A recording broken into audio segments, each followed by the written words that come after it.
Sekecil-kecilnya partai, tidak populer dan tidak punya pengaruh apapun di kancah politik nasional, sebenci apapun masyarakat dan kemudian anggota dewan, rasanya sampai sekarang belum pernah kejadian situasi yang seperti ini.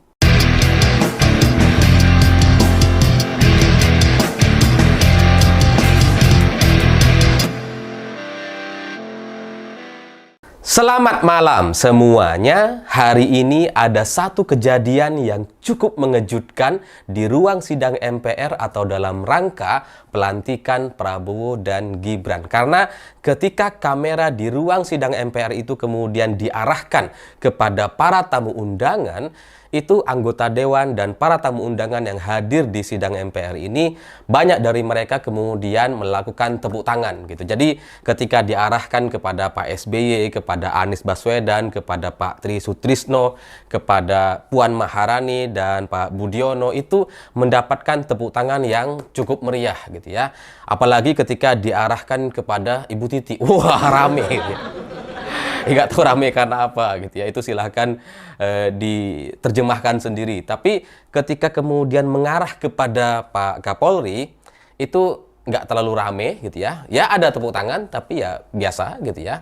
Dan ketika ini diarahkan kepada keluarga Jokowi, yaitu Kaisang, kemudian Bobi dan Kahiyang, ini ternyata ketika kamera merekam kehadiran mereka, itu kemudian disambut dengan teriakan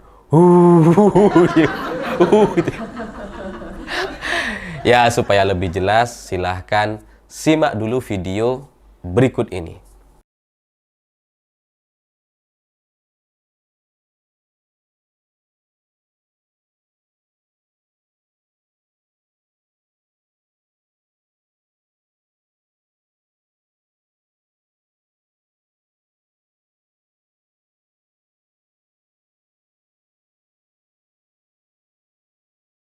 Ya, memang terlihat jelas sekali gitu ya. Mereka ini disoraki, diteriaki hu gitu ya.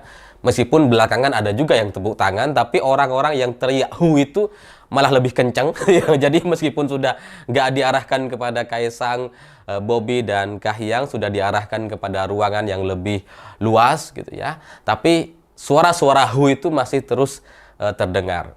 Saya awalnya ketika melihat video ini, saya pikir wah editan ini gitu ya. Ya karena Kaisang cuma bisa cengengesan. Hehehe. Diteriaki itu Kaisang nggak bisa apa-apa, cuma ya senyum-senyum kecut lah. ya dia mungkin ini gimana nih. jadi dia bingung gitu ya. Dia mau marah ya nggak bisa gitu kan. Ya udah senyum-senyum kecut aja. Tapi Bobi yang ada di sebelahnya Kahiyang itu nampak lumayan tegak gitu ya, lumayan ya bingung dia mau ngapain gitu. Jadi ya untungnya kamera segera buru-buru diarahkan kepada ruangan yang lain gitu, sehingga ya suara-suara teriakan hu itu tidak jadi lebih panjang dibandingkan kalau misalkan kamera ini tetap mengarahkan kepada mukanya keluarga Presiden Jokowi. Dan apa yang kita lihat dari video ini gitu ya, yang ini memang ternyata benar, ini bukan editan dan itu kalian mau cek dimanapun ada, beritanya juga pasti akan ada setelah ini gitu. Jadi itu memang disaksikan oleh banyak orang dan ini lagi-lagi bukan hoax gitu ya, ini bukan editan, itu benar. Dan apa yang disampaikan atau disuarakan dan kemudian disorakin melakukan sorakan semacam ini gitu ya, ini bukan survei yang bisa dikendalikan gitu ya. Ini bukan soal angka kepuasan 80% yang disampaikan oleh banyak lembaga survei, tapi suara hu yang disoraki oleh banyak anggota dewan. Saya nggak ngerti itu anggota dewan yang mana, anggota DPR, DPD atau yang lain gitu ya. Tapi intinya suara hu itu sangat jelas, kencang sekali ketika kamera mengarahkan pandangannya atau merekam kehadiran keluarga Pak Jokowi. Jadi ini adalah sebuah kritik yang sangat jelas, sebuah penolakan yang sangat-sangat vulgar sekali kepada keluarga Presiden Jokowi. Padahal pelantikan ini adalah pelantikan Prabowo dan Gibran. Tidak hanya melantik Prabowo, tapi ada juga Gibran di situ yang juga adalah bagian dari keluarga Pak Jokowi. Jadi ketika Kaisang, kemudian Kahiyang, Bobi disoraki seperti itu kayaknya orang-orang ini kayak yakin sekali bahwa pemerintah atau Pak Prabowo ke depan itu akan membiarkan orang-orang ini nyorakin atau gangguin keluarga Pak Jokowi gitu. Ya saya nggak tahu ini sorakan ini atau suara hu ini atas dasar apa gitu ya, atas dasar kemarahan yang mana, apakah karena soal jet pribadi atau soal sushi yang terbaru kemarin gitu ya, yang katanya harganya 4 juta sekali makan satu porsi gitu ya. Saya nggak ngerti gitu, atau ada juga yang bilang makan di situ itu bisa belasan juta atau puluhan juta rupiah gitu ya. Saya nggak ngerti ini suarahu atau sorakan kepada keluarga Pak Jokowi ini atas kemarahan yang mana, atas kekesalan dan kekecewaan soal apa. Apakah soal jet pribadi, fufu fafa, kemudian sushi, atau bisa juga soal Blok Medan yang dikatanya dikuasai oleh keluarga Bobi dan Kahiyang. Ya kita nggak tahu gitu ya, kita tanyakan saja kepada orang-orang yang meneriakkan suara hu ini dan bersorak seperti itu. Jadi ya ini menjadi satu contoh betapa kekuasaan yang sangat luar biasa yang sebelumnya dimiliki oleh Pak Jokowi gitu ya, yang sangat powerful, yang bisa mengantarkan Kaisang sampai jadi ketua PSI, itu ternyata mendapatkan penolakan yang sangat nyata di ruang sidang MPR hari ini. Dan penolakan kepada keluarga Pak Jokowi ternyata bukan hanya ada di sosial media atau di di berbagai platform seperti Instagram, TikTok, Facebook, dan sebagainya, tapi juga real di ruang sidang MPR pun ternyata ada suara penolakan yang sangat luar biasa yang tidak bisa dipendam oleh para anggota dewan ini. Karena suara penolakan yang semacam ini adalah penolakan yang sangat tak tertahankan gitu ya. Jadi kalau kita bandingkan dengan keluarga Pak SBY misalkan gitu ya, keluarga Pak SBY itu banyak yang menyebalkan seperti Ibas misalkan gitu ya, dengan segala cerita lengan panjangnya gitu ya, dan cerita-cerita lain di balik itu semua. Tapi seingat saya belum pernah ada kejadian yang kayak gini di sebuah sidang MPR atau di ruang anggota dewan ini, kemudian banyak dari mereka meneriaki atau bersorak hu kepada keluarga presiden.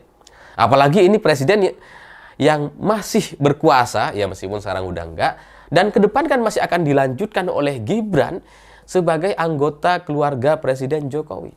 Tapi kepada Kaisang, ketika kamera ini diarahkan kepada Kaisang, Kahiyang, dan Bobi, itu kayaknya para anggota dewan ini sama sekali tidak melihat adanya sosok Gibran yang akan dilantik sebagai wakil presiden Indonesia.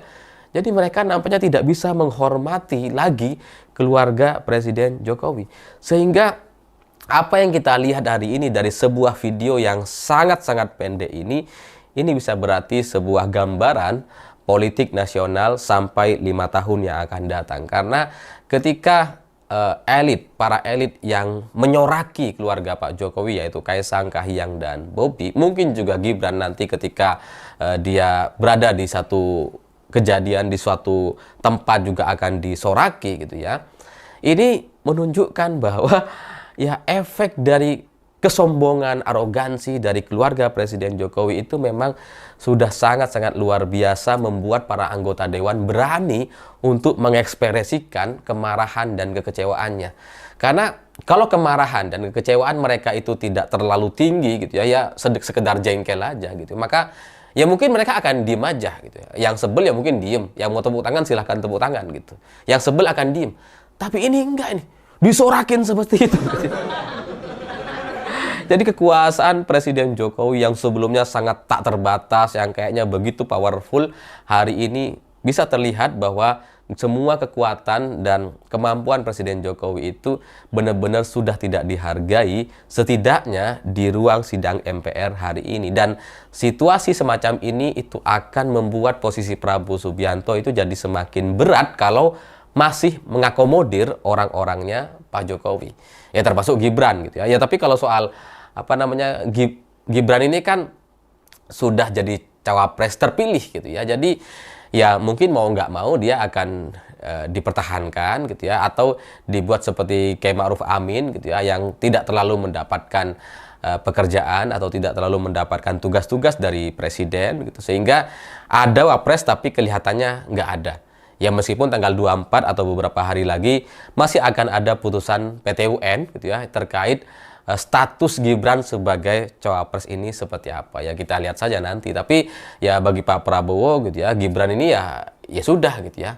Dia mau disingkirin dengan segala cara atau dengan putusan PT UN nantinya itu kan adalah proses yang sangat panjang. Jadi sekarang yuk kelihatan masih kayak nggak ada apa-apa gitu. Jadi nggak ada tindakan yang bisa langsung dilakukan oleh Pak Prabowo, dan kalaupun ada nanti situasi politik yang memungkinkan Gibran diganti, itu prosesnya agak panjang sekitar 6 bulan atau sampai 1 tahun.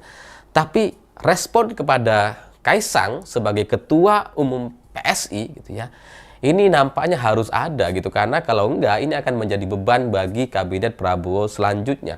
Karena dari suara sorakan HU hari ini, saya yakin itu hanya sebuah awal sebelum kemudian nanti akan ada aksi-aksi lain setelah ini yang akan dilakukan oleh para elit politik di Senayan gitu. Karena kalau sosial media, orang seperti saya misalkan tidak punya kekuatan, tidak punya kekuasaan apa-apa, ketika kita mengkritik keluarga Pak Jokowi mungkin tidak akan terlalu terasa.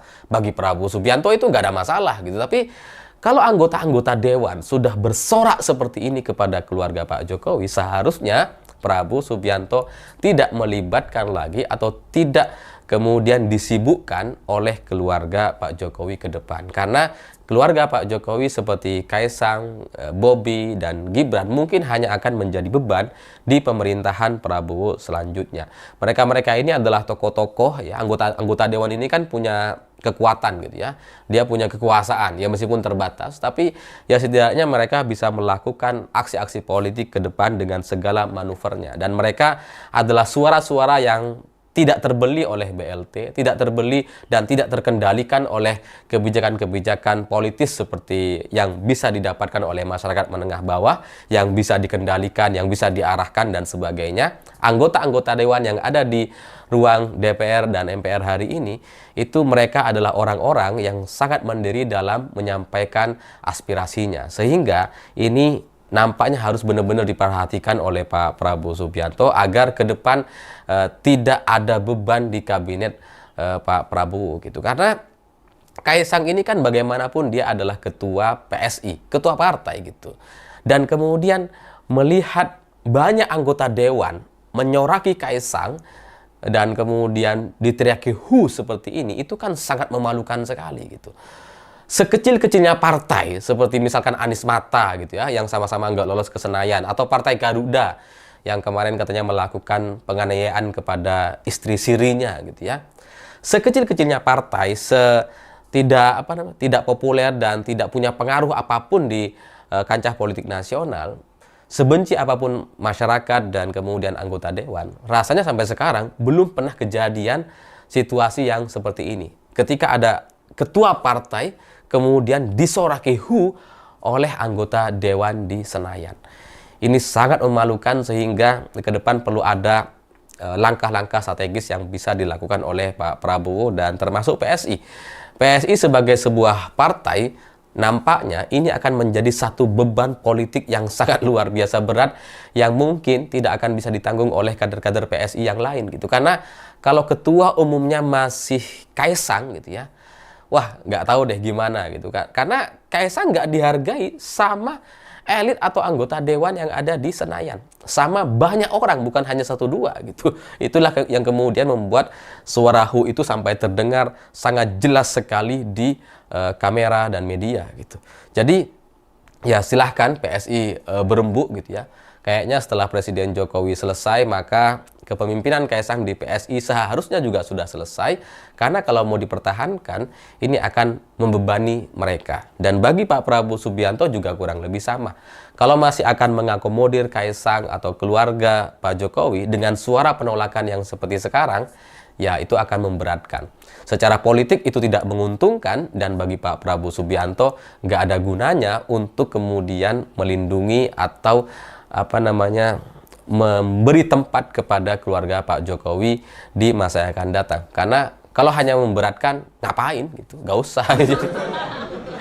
Dan di luar soal anggota dewan yang kecewa dengan Kaisang atau keluarga Pak Jokowi, saya kok sangat curiga atau juga dengar-dengar gitu ya, ada banyak tokoh yang juga punya kekecewaan luar biasa kepada Presiden Jokowi, seperti tokoh-tokoh yang kemarin gitu ya, di Pilpres 2024 itu batal untuk maju sebagai cawapres. Jadi ada beberapa tokoh lah gitu ya. Ada yang sudah keluar sampai uang triliunan, katanya sampai sedih sekali ketika ditemui gitu ya. Sudah keluar uang triliunan tapi nggak bisa maju sebagai cawapres, dan dia tidak punya kekuatan apa-apa dan tidak punya pilihan selain diam sampai sekarang gitu. Tapi besok atau lusa, saya nggak tahu apakah mereka masih akan diam dengan kekecewaan yang seluar biasa itu. Ada juga tokoh yang dipanggil ke sebuah tempat oleh presiden gitu ya, yang sampai berjam-jam di situ tapi kemudian tidak ditemui gitu. Jadi sudah dipanggil berjam-jam nggak ditemui, itu juga nampaknya punya rasa dendam yang sangat luar biasa kepada Pak Jokowi. Dan ke depan kita lihat saja, drama-drama politik ini masih belum selesai, terutama menyangkut soal keluarga Pak Jokowi. Dan setelah Pak Jokowi tidak menjadi presiden, nampaknya situasinya sudah akan jauh-jauh berbeda, dan itu akan lebih mengejutkan kita lagi, jauh lebih mengejutkan dibandingkan suara dan sorakan suara Hu hari ini yang dialamatkan kepada Kaisang, Kahiyang, dan Bobi Nasution. Saya pikir itu. Terima kasih sudah menonton. Begitulah kura-kura.